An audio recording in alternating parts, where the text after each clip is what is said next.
महीने का बच्चा है या 1 साल का बच्चा है या 4 साल का बच्चा है, और अगर उसके पेरेंट्स मुझसे पूछे कि डॉक्टर आपके पास पेनलेस वैक्सीन है, तो ये सवाल सही हुआ या गलत? पेनलेस वैक्सीन ये टर्म सिर्फ एक वैक्सीन के लिए एप्लीकेबल है और वो है pertussis.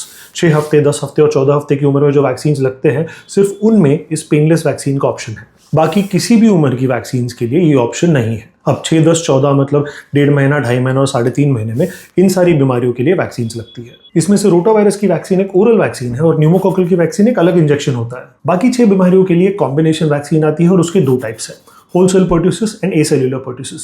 To put it in a simpler way, whole cell pertussis जिसे DTWP कहा जाता है, उसमें पर्ट्यूसिस बैक्टीरिया का पूरा सेल यूज किया जाता है, और एसेल्युलर में जिसे DTAP कहा जाता है, उसमें यूं कहिए कि बैक्टीरिया का एक फ्रैगमेंट या एक टुकड़ा यूज किया जाता है। तो डॉक्टर फिर ये एसेल्युलर वाला लगाओगे तो बिल्कुल दर्द नहीं होगा ना।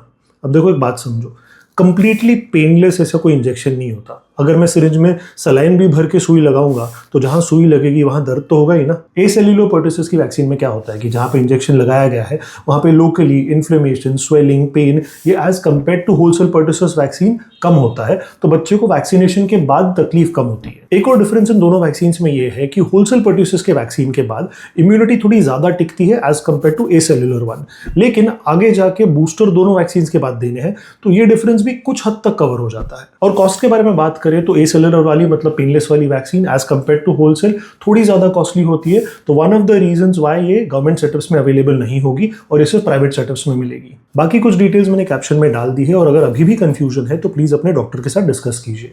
And I will see you in the next one.